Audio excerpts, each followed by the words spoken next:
dan dilanjutkan dengan ramah tamah di tempat ini, sehingga dengan demikian minimal kita sudah mengenal lebih jauh LC kan. Sejak baku dapat pertama pengurus yang lalu dalam masa transisi, sebelum selesai dan kemudian masa transisi sampai persiapan untuk pengurus yang baru. Dengan demikian minimal kita lebih mengenal, dan kalau lebih mengenal apa artinya kan lebih mengasihi, ya, lebih mencintai, kan, karena itu lebih merasa memiliki LC, bahwa LC itu adalah bagian integral dari Gereja Katolik Kesukaan Manado. Dan ya, saya ucapkan persiap kepada moderator dengan Dewan Penasihat, rohani, baik imam maupun awam, kepada Dewan Provinsial, kemudian pengurus harian dan divisinya yang luar biasa dengan kisah tadi yang sudah diceritakan, baik tadi yang diangkat oleh Bapak Ketua Harian, pengurus harian yang mengangkat itu, ya, mengakui orang ini melanjutkan jiwa semangat yang sudah dimulai. Dan ya, Bapak Lutfi mewakili para perintis, mereka yang harus kita dengar membesarkan dan yang memelihara dengan segala dukungan, tapi juga lain-kali mungkin ya, penolakan, ya. Dan kemudian Pastor Marianus tadi ya, menggarisbawahi lagi apa yang telah dimulai oleh LC ini. Saya kira ini menjadi satu kisah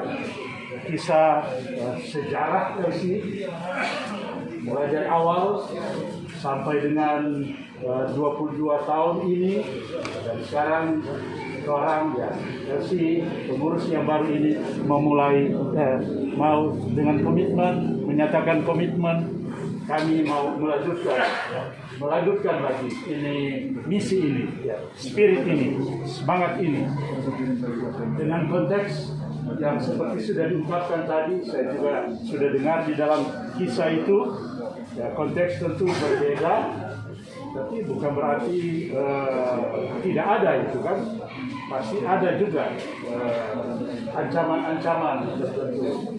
Seperti juga orang tahu bahwa ternyata ancamannya antara lain yaitu iman, tapi juga ancaman lain ada real sekali sekarang.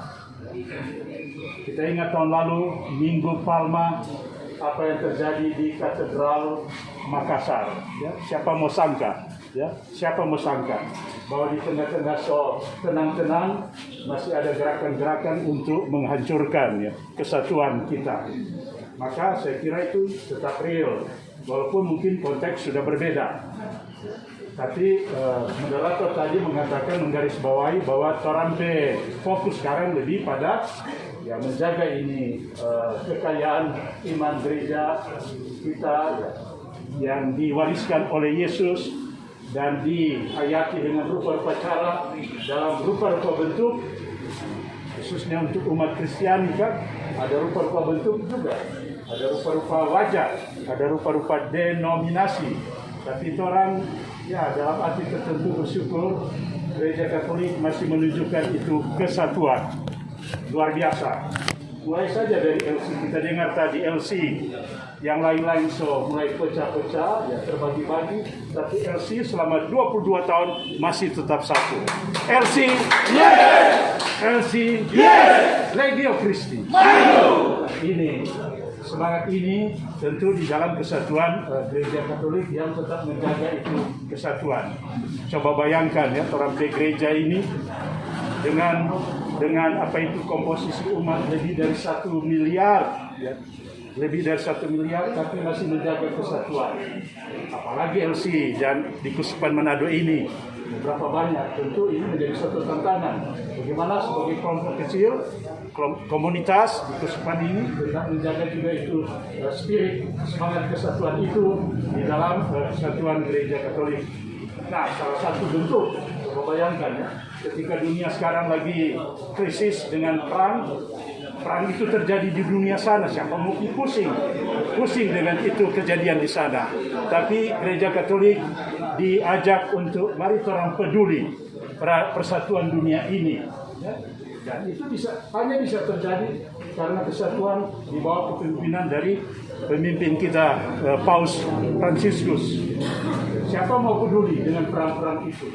Memang negara-negara pemimpin negara berkumpul, tapi ya banyak cuma di debat-debat, diskusi, ada rupa-rupa kepentingan, tapi Gereja Katolik tetap melihat kepentingan satu, yaitu damai di muka bumi ini.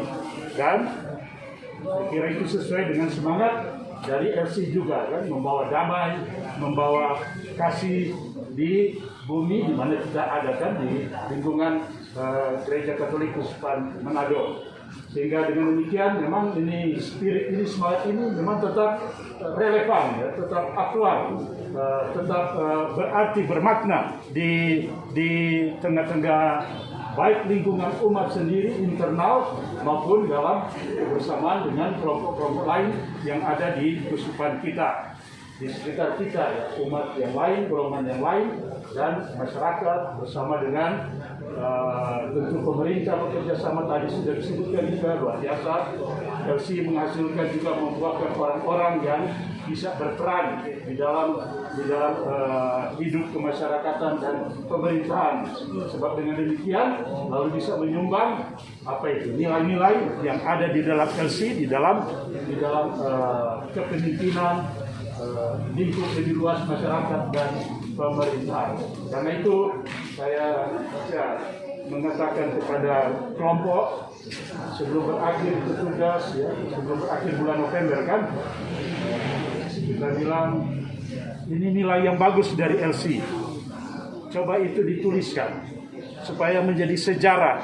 Jangan cuma lisan, sebab kalau lisan bisa lalu hilang atau bisa disampaikan tapi menurut persepsi atau pengetahuan orang-orang yang menyampaikan secara lisan. Tapi kalau itu ditulis, bayangkan ini terambil Alkitab ini, ya, kitab suci, seribuan tahun, masih menjadi khazanah kekayaan rohani yang karena tertulis lalu bisa diwariskan terus menerus. Kalau tidak ditulis seperti kitab suci itu, wow, luar biasa, ini kekayaan rohani ini hilang, tidak ada bekas, atau ada tapi hanya sepenggal saja. Tapi dengan ada baik perjanjian lama maupun perjanjian baru, lalu itu saling melengkapi. Sejarah itu ditulis, dan sejarah itu ya direfleksikan terus menerus, yang lama dan baru. Demikian juga LC. 22 tahun lewat. Nah, sekarang mari menulis lagi kembali sejarah kisah dari LC ke depan dengan konteks memang berbeda, tapi jangan lupa bahwa orang manusia tetap manusia di bawah matahari yang sama, ya. Seperti kitab Pengkhotbah katakan, nil novum sub solem. Tidak ada yang baru di bawah matahari. Lihat di kitab Pengkhotbah, ya. 3 pasal 3 dan seterusnya, untuk mengatakan kepada kita orang tetap manusia, sama ciptaan Tuhan, semua berharga, tapi juga kadang-kadang ada yang tidak menghargai satu sama lain sebagai ciptaan. Nah, itu tugas dari LC. Mari tetap menjaga semangat itu. LC, yes! LC.